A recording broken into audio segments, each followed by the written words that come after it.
This is our AP Stats Chapter 4 Lesson 2 video where we're focusing on experiments and how they're different from studies, but what commonalities they have, especially in terms of randomization. So think about the qualities of an observational study and an experiment, advantages of each and what we gain from each, what each requires as we look through this. So the difference between an observational study and an experiment is that in an observational study, we are just gathering responses, we're gathering data, we're not imposing a treatment to determine cause and effect. Whereas with an experiment, we're imposing some sort of treatment in order to determine its effect. So again, we're going to be looking at this in terms of a problem. You have a best friend that says every time she drinks coffee, she gets an A on the test and she's taking it, and every time she hasn't had coffee, she hasn't gotten an A. She's sure that that's the reason that she's doing well. And you're arguing that coffee has no effect on her academic performance, that those things just happen by chance, most likely. So you want to prove that, and you want clear objective evidence of it. So what makes this an experiment? Well, let's look at what we're going to do to set up an experiment to prove that in your mind coffee has no effect. So we want to determine if it has any effect. So do we ask an SRS of 30 students how they perform with and without drinking coffee? Get coffee for 15 of your friends in class before the next test, and then compare the results of the 15 who drank coffee to the 15 who didn't drink coffee. Both of these have serious issues. Pause right now and think about what those issues are with these two solutions. Well, in the first solution, simple random sample, we're just collecting data about people's opinions. And it's collecting opinions where there's no evidence there.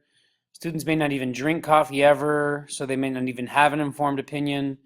What we really need, this is the point where an experiment comes in as proof of cause and effect by randomly assigning to treatments. So let's look at the aspects of an experiment that we'd need in this case. Well, we would want to impose a treatment. We wouldn't want people to know whether they're getting caffeinated coffee or decaf. So if we think caffeine is the reason we do it, maybe we use that to avoid a placebo effect. But that way people think they're getting the treatment even if they're not. And we would want to randomly assign them to one of those two in order to determine cause and effect for that group.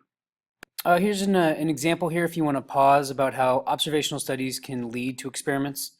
So this is an example where people thought that taking hormones would reduce the risk of heart attack in women by 35 to 50%. So that prompted an experiment, and they flipped a coin to decide whether one group would receive hormones and others dummy pills. It found out that what was going on is the people that were taking hormones were also people that were more educated and had a higher income. Those were lurking variables that led to this effect being noticed. So it actually wasn't the hormones that were reducing the risk of heart attack. It was other aspects like their income and level of education that affected it. So lurking variables, what we're accounting for by having this experiment. Once we randomly assign to treatment and placebo, we could account for that and just see the effect of hormone treatment. Variable is a variable that's not accounted for, that's affecting the response variable in some way. And the result of having lurking variables is confounding, is that we can't distinguish the effects of our explanatory variables. So we can't tell if the hormone treatment was really what was causing it, or the income level or education. That was confounding at first until we randomly assigned and found that the hormone treatment actually wasn't having a difference. So the treatment we're always imposing upon our experimental units. So think right now in your coffee experiment, how are you going to impose treatments in a random way to prevent confounding? When the experimental units are humans, we're calling them subjects. We want to really distinguish between our explanatory variable and any confounding variables, any lurking variables that could confound our experiment. Treatment about coffee and academic performance, how can you use random assignment to prevent that? And the idea with random assignment is that randomly assigning to a treatment or placebo can create two groups that are roughly equivalent with regard to lurking variables, since you're just by chance assigning them to groups. They're not being assigned in a systematic way that might include some kind of bias or lurking variable that you haven't accounted for. You could do that with flipping a coin if there's just treatment and placebo. If not, then you need to find another way to do it. For example, where if there's three treatments, like an existing treatment, a new treatment, and a placebo, you would have to do another way, like technology. But flipping a coin is a nice way to do it if you just have two treatments, a treatment and a placebo.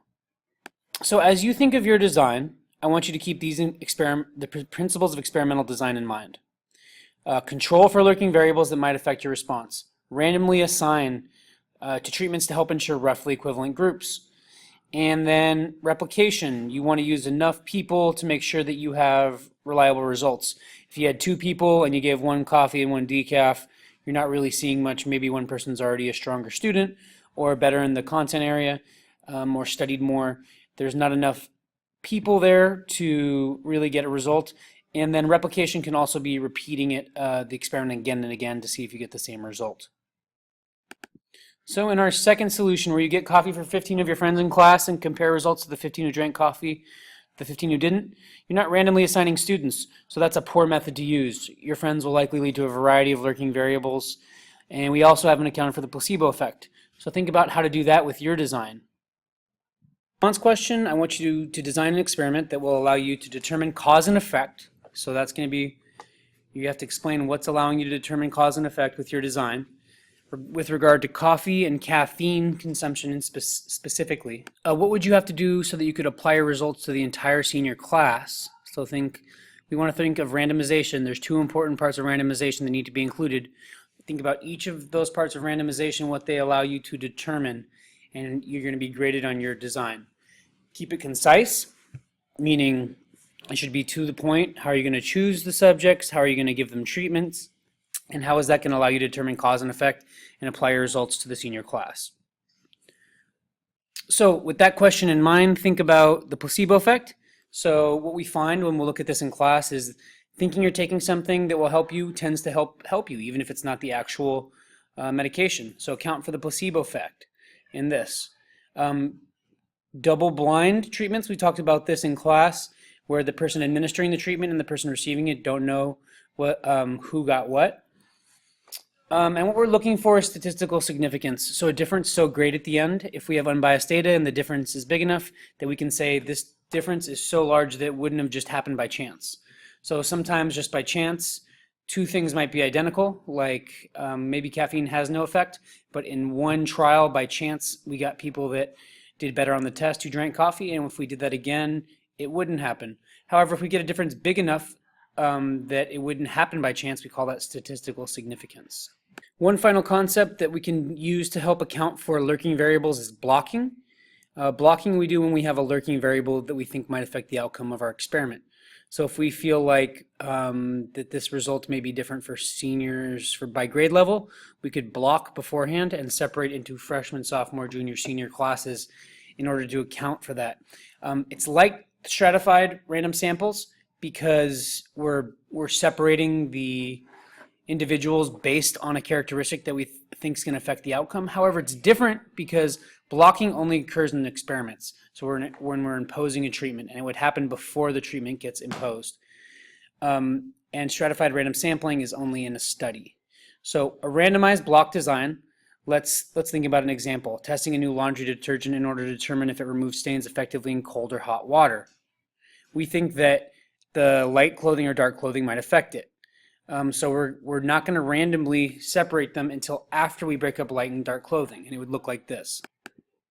So we'd have many pieces of laundry, separate them first, then randomly assign them to cold or hot water, each piece, and then compare just within the block. So I just compared dark clothing in cold water to dark clothing in hot water.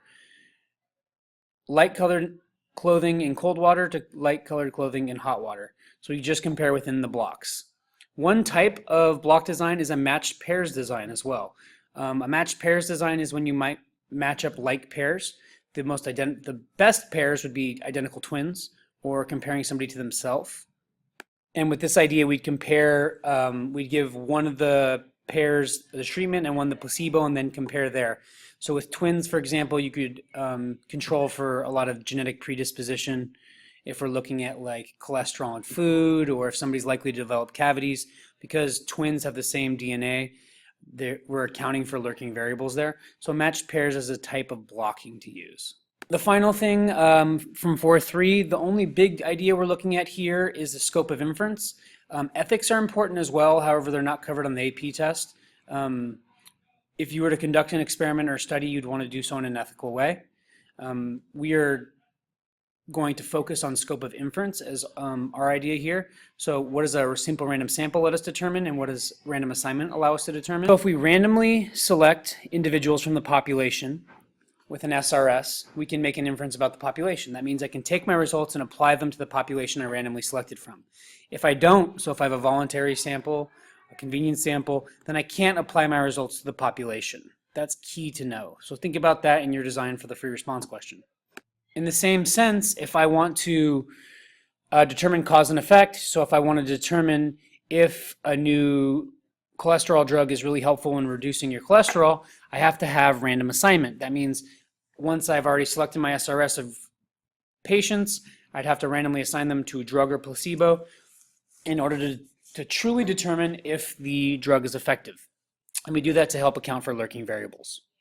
Okay, so keep all of that in mind. Go back and read the summary for Chapter 4, Lesson 2 and 3, and then take a look at the outline in our vocabulary and Schoology. Here's your multiple choice. What does random assignment allow us to do?